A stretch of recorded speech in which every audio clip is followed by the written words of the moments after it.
our President's Club's winners, came to me and she said, like, Nick, I wanted to let you know that employee advocacy, the tool, like the program and the content you shared, helped me hit one of my biggest whales this year, one of my biggest sales. If a month or two later the deal closed and it helped push her way above quota, there's always going to be a percentage who just does not care. The way that our content team works is we don't have a fire hose of content coming out all the time. It's much more curated and much more intentional, I would say. Social media users are trusting employee content and thought leadership from personal accounts more than brands.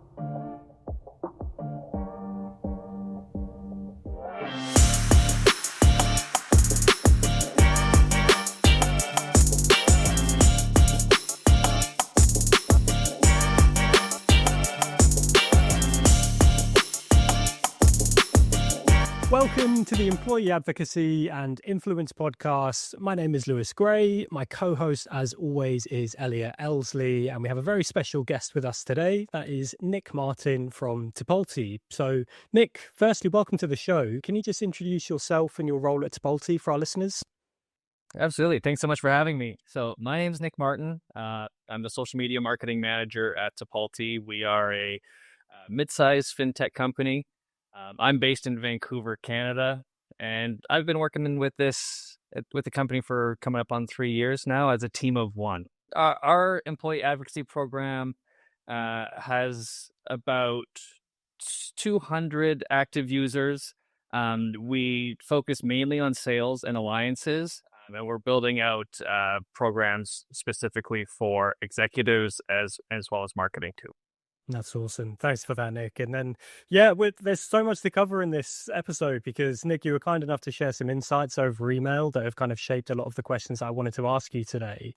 I think there's plenty that we can unpack, but for the listeners' sake, I wanted to dive into how you're embedding advocacy into new employee onboarding, because I think that sounds particularly exciting. We know from our experience that can be amazing for future engagement and participation. We wanted to talk about the fact you've got executive buy-in, the difference that's made to your program. And then lastly, just kind of coming on to how you're measuring success for employee advocacy. And as you've alluded to with sales as well, I wanted to unpack the impact that you've seen from having your sales team on board. But Nick, you mentioned obviously Tipalti is a mid-sized organization. And a lot of the time on the podcast, we're often speaking to enterprise level organizations, or we're speaking to much smaller SMEs, I would say. And I think the mid-sized reality can be a little bit different because generally you have more resources at your disposal, but still not quite as much as the enterprise level organizations and not as little as those smaller companies. So obviously you sit in the middle ground, but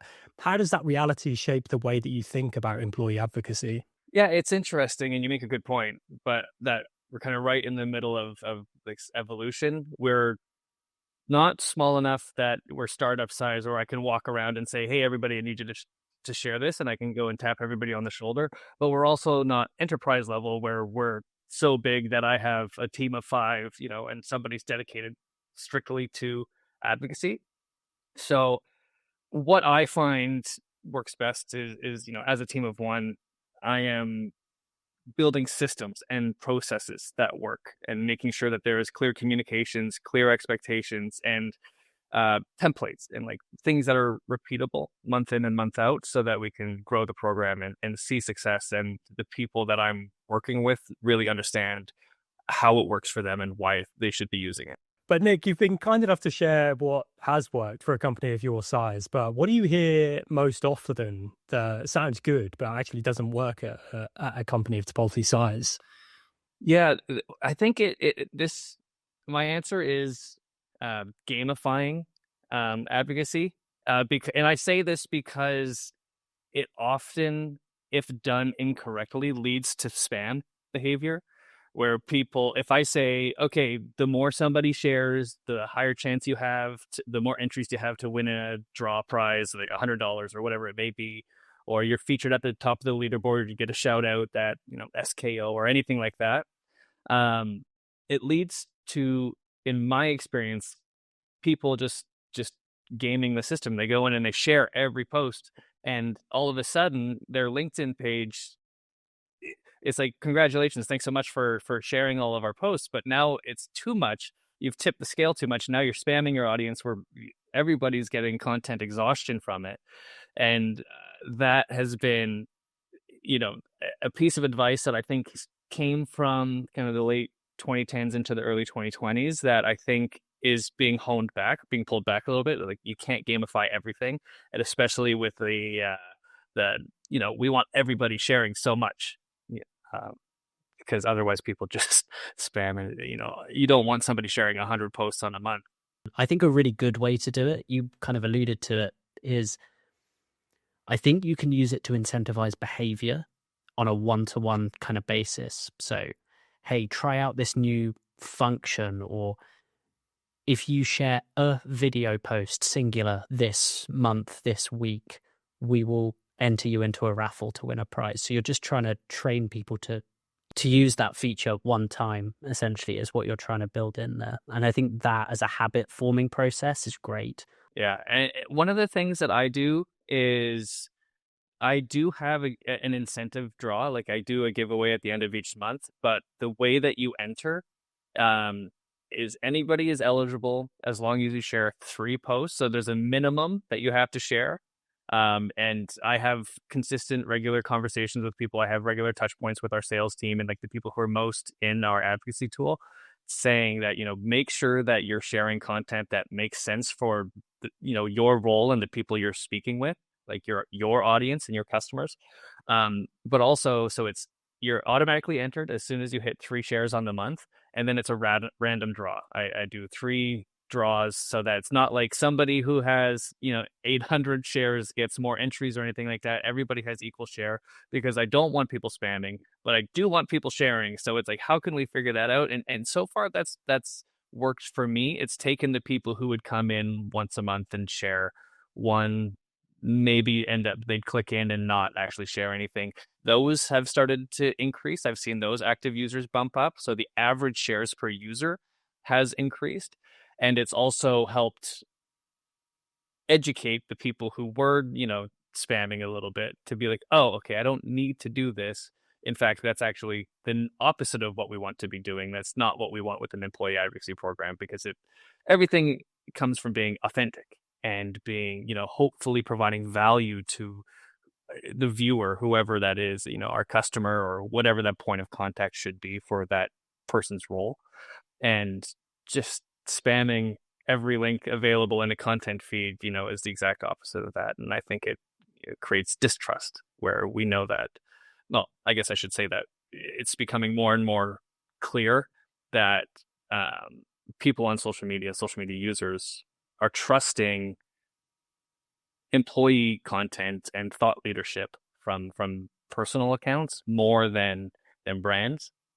And we want to make sure that's where I see the best value with employee advocacy tools. It's helping, push our internal thought leaders onto the front of people's feeds. You're bang on the money there, Nick. I think, to be honest with you, I know it's obviously such a buzzword, but authenticity is key when it comes to employee advocacy. You have the power to put a face to your brand and essentially make your brand appear as a company that your buyers then want to work with by putting your employees out there and allowing them to go out and build relationships. And yeah, you'll do more damage than good, as you've alluded to, if they are just spamming your feeds and they look like walking billboards. I think any shred of authenticity or trust that was built up, there's that phrase, isn't it?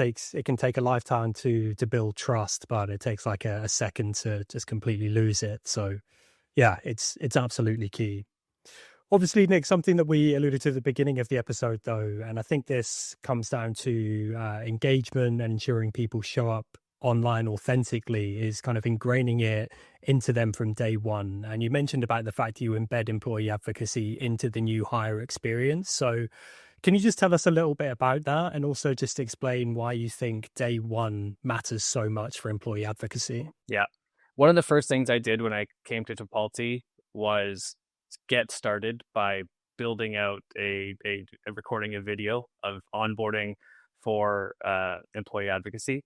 That is so important, specifically for the sales team, sales onboarding. That's where, for me, it matters the most, because if you can catch them, salespeople specifically, because they're very motivated, they're very focused, and the thing that they mostly are focused on is hitting quota, is that if you can get in front of them early, show that this is important, show that the company prioritizes employee advocacy, that this is part of your role. It's an expectation. It's not just some add-on that, okay, marketing is bugging me again to share on social media. This is part of your role, and it's actually going to plant the seeds to help, fill your own pipeline by becoming a thought leader and by, helping move customers along the customer journey faster, and showing what's in it for them, that it hooks them into the employee advocacy program quicker, and I would say at a higher success rate too, keeps them as active users, because it just becomes a habit for them. And I make sure in my onboarding, I make sure that there is consistent tips, like set a calendar invite for yourself where every Monday morning for 10 minutes when you're having your coffee, that you can go into the advocacy program, check out all the content feeds, and share, a couple posts, schedule ahead so that you don't just have to do it every day. But also then you start to see that when you share, you get the positive feedback of, people engaging with your own posts on LinkedIn too. And that feels good. And you start to get that, like, okay, like people do care what I have to say. Because I also find that a lot too, that salespeople go, well, who cares what I have to say? It's like, well, I'm helping you create the content that our audience, we know that our audience enjoys and finds valuable. So I think that is the best thing, is just increasing those active user counts quickly, getting them to see the value, and getting that the consistency within the tool, and creating that habit early. I'll also add too that because we have an executive sponsor and somebody who, one of our sales leaders is one of our power users. They are very active. They do all of the right things, that kind of gold star employee you want within the advocacy program. So I am also very lucky, and I take advantage of this because I showcase this sales leader in many of my kind of like recurring training sessions, or any of my if I have to do a sales update or anything. He's like, by the way, go have a look. Faraz is our top salesperson or a top sharer, and he's sharing, driving a lot of engagements, driving lots of clicks. He's sharing correct, the right content for his feed, and also he's making sure to adjust the copy to fit his voice and all of these things. And I get to say, and if Faraz can do it, everybody else should be able to do it too, because he's leading the sales org. So you have time if he can make time to do it too.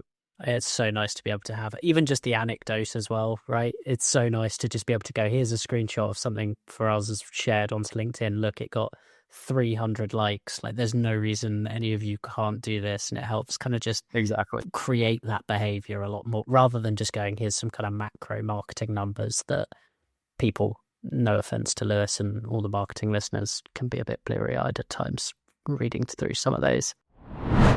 Quick one. If you've ever wondered how your employee advocacy efforts are actually performing and not just what you think is happening, Disseminate offers a free employee advocacy health check. All you have to do is provide your company name, and our team will pull real social data on how active your employees are, what impact it's having, and then how you stack up against your chosen competitors. So whether you're assessing the performance of your employee advocacy program or getting a benchmark for a future program, these will be the insights you can act on. The link's in the show notes.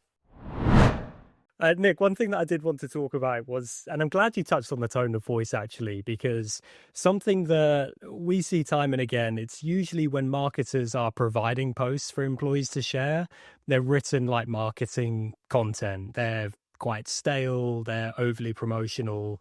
And unfortunately, when advocates will create posts themselves, they often almost try to emulate this because they don't know what to say. They look at what marketing's doing on the company page and they try to replicate what they're seeing there. And the result is, even though they're creating it themselves, which should be the gold standard, is unfortunately more kind of stale corporate content. So whether it's on day one or just, throughout somebody's journey in your employee advocacy program, how do you stop their posts from turning into generic copy-paste corporate language?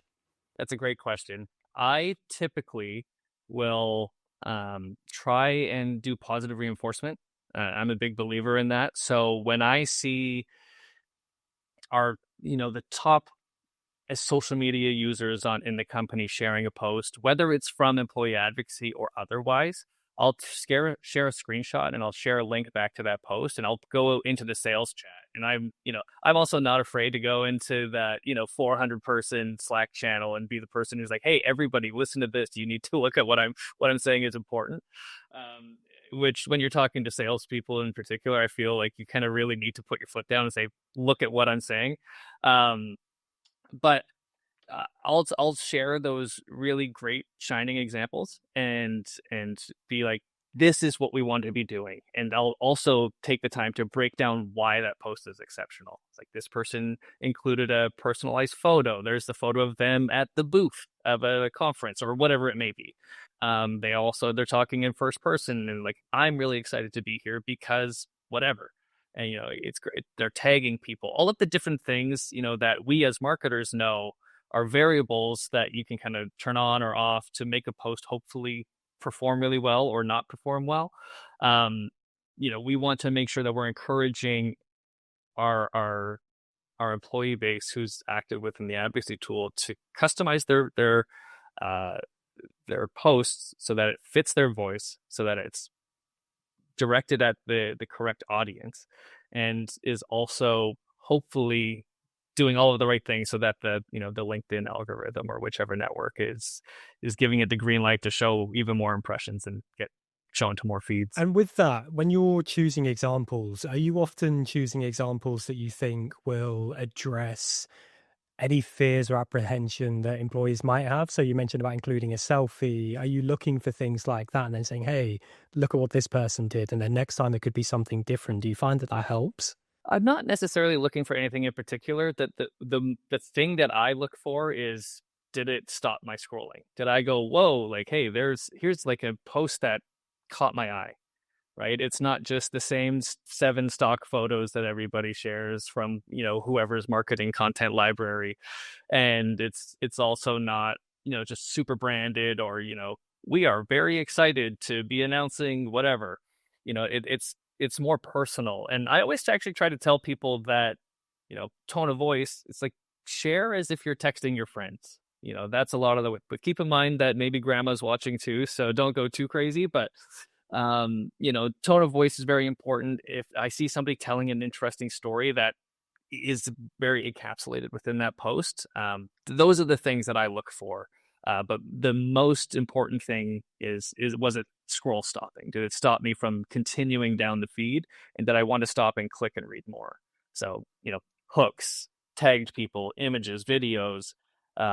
Is it providing value or educating, or is it funny in some way? Those are the things that I'm kind of looking for with a exceptional post.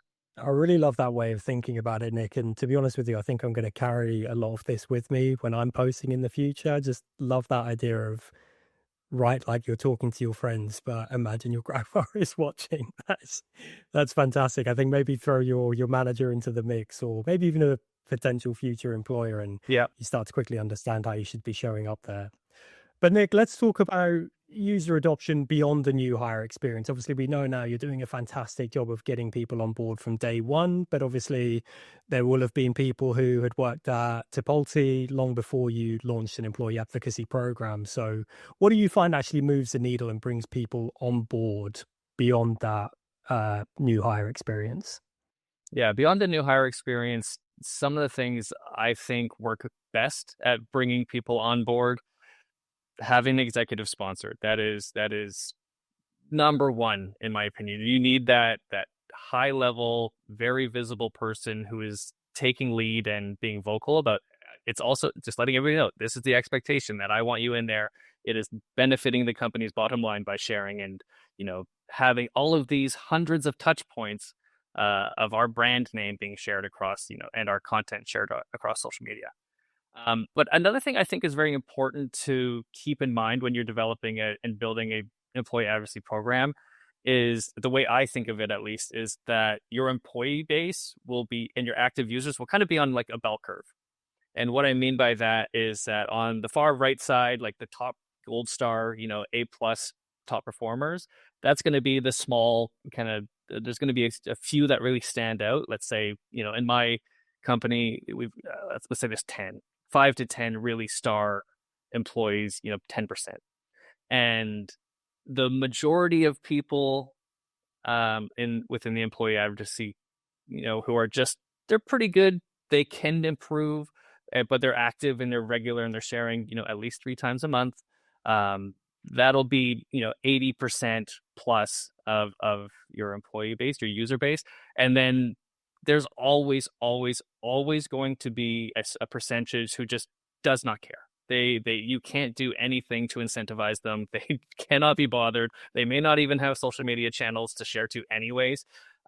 And they're never going to sign up and they're never going to be active users. My number one tip for anybody who's listening is don't bother with them. If you see that there is resistance, put your time and effort elsewhere, because it's not worth it to get somebody to maybe go in. Maybe you can grab one of them and they'll share once a month. And that's not going to help with the culture of employee advocacy within the organization. What will help is being vocal and being, sharing constant updates within your Slack channels or your communication channels, whatever that may be, working out loud, highlighting positive posts and, giving that positive feedback to the people who are sharing. Nick, one thing that I did want to mention before we move on to how you're measuring success and metrics that you're looking at and things like that is, you mentioned about the fact, obviously, you've got your sales team on board. You're approaching people, as we've just discussed, with a vested interest in the business's success or just the success of their department's goals, whatever it might be. But sales teams are notoriously a tough crowd to onboard because they are, unfortunately, often the most time-poor people within any organization. But just out of curiosity, how do you frame advocacy in a way that resonates with them? Yeah, the way I frame advocacy specifically with the sales team is, this is going to help you sell. This is going to help you hit quota. It's going to help you fill your own pipeline. It's going to bring leads your way. It ends to the company. So it's just going to help everybody as an organization. But I also, throughout this conversation, I've kind of said examples, share examples of positive posts and really good posts. One that's actually come to mind just while I was thinking, while we're having this conversation, is one of our sales, Circle of Excellence, our President's Club's winners, came to me and she said, Nick, I wanted to let you know that employee advocacy, the tool, the program and the content you shared, helped me hit one of my biggest whales this year, one of my biggest sales, because it had been an account that was lost. It was they had said, no, not right now. We're kind of good. But she was connected with them on LinkedIn, and through the content that she continued to share from the advocacy program, at one point, the person reached back out via DM on LinkedIn and said, hey, is this true? The company does this now? Oh, this kind of changes things. And that brought them back in from her sharing a product spotlight. And all of a sudden, if a month or two later, the deal closed, and it helped push her way above quota. And if she wasn't sharing, if she wasn't active within the tool, she probably wouldn't have seen that post. She wouldn't have shared about it. She would have been head down, still on the calls, trying to figure out, how to find somebody new, when realistically this huge sale was, you just had to hit them at the right time with the right content. And for me, I tell that story internally, and I make sure that, new salespeople, but even kind of older salespeople who don't really understand social so much, I make sure that they understand. I try to tell that so that they can see there is value if you are sharing, and if you're connecting with these people on LinkedIn, your prospects, and you're trying to stay top of mind with them. All of these little touch points help make them, I always say people are binary. There's A and B is the decision you're trying to make, whether it's going to be, that competitor or this competitor. We know that there's an issue. How are we going to solve it? Are we going to choose disseminate or whoever, right? And having your sales team and these people sharing content, staying top of mind, staying connected with these prospects helps. Every touch point moves them a little bit closer towards choosing you. And we see that time and time again. And that's how I tell my sales teams, you guys will improve your output, and you'll make more money by being active on social, by connecting with your prospects, by doing all of the little things, so that, by the time it gets to their decision making, they've already decided, because they see that you're passionate about the solutions you're selling, but they also see that you are informed and that you understand the value that they're looking for, the problems that they have. You can all of those little things go a long way. And that's kind of stuff I try to tell my sales team. There's also a million stats that you can just show in front of them. Of like 76% of people who are active on social selling outperform their peers who don't, and things like that. I definitely make sure that those are clear for them. I've seen those stats done internally, and particularly it brought it to mind when you mentioned President's Club. A client that we work with takes the average of their President's Club members. So those that have, for anyone listening that doesn't know what President's Club is, top performing salespeople, essentially, usually on a quarterly basis. They just look at their advocacy program, take the average for the salespeople, the average for the President's Club, and they actually found like the average for President's Club members was significantly higher. They weren't actually sharing that much more, but they were getting a lot more engagement, higher quality sharing, all of those sort of things. Love that. I'm going to start doing that. Nick, just a couple more questions for you, because you've been so generous with your time today. I obviously mentioned about the fact that I was just curious to understand how you measure the impact of employee advocacy. I think how you're measuring, understanding, and showcasing the impact of what your sales team is doing on social media is already fantastic, and more than what a lot of people are doing with their programs. But when it comes to measurement overall, so beyond the sales team even, how are you tracking impact? Yeah. So as a whole, so this all falls under my organic social strategy. And the KPIs for my organic social strategy at Tipalti are very top of funnel focused. So I'm looking at impressions, I'm looking at engagements, I'm looking at just like, are we getting our content in front of the right people? That's my like high level goal. But with employee advocacy in particular, we go a little bit deeper, where I'm looking at active users, shares per month per user. I also look at earned media value, because that's something that speaks to my executives in a way that impressions and engagements and other things may not, because they understand dollar value a little bit better. Especially when they can see like, okay, we're paying X amount for the advocacy tool. How much are we, in ad, or in views are we getting back from it? That's one way that they are most interested, I find. It doesn't necessarily speak. I don't see a lot of brand health or like program health through earned media value, if you ask me. But I am interested, like that. That's how I report to the executives. Some of the things that I look at in particular, though, is are the people coming back? Do I have recurring monthly users? Do I have like, are they what content are they sharing? Is there, because I tag every content piece I should go into there. If anybody's listening, make sure you're tagging your posts so that you have a better understanding too of like, what is the content that's performing well? Is over time, is there trends that I should maybe like, okay, like I should be sending more AI related content into the feed, or whatever it may be, right? Or product. People like sharing product, and we're getting lots of engagements and clicks back on that, and we're also getting the the more conversational anecdotes of like, actually sharing this post led to a huge sale, so maybe we should do more of that. But yeah, I don't have it down to a science, employee advocacy, just because the users is a little bit dispersed across the company. I focus on the sales side, but metrics wise, impressions, engagements, active users, shares per month per user, and then I report up the earned media value. I think it's I think you are in the same boat as a lot of people there with the earned media value. I think it's really valuable for those businesses that spend infinite amounts of money on LinkedIn ads and things like that, where there's a lot more comparison that they want to be able to draw, and digital spend and just CAC from that perspective is really important to them.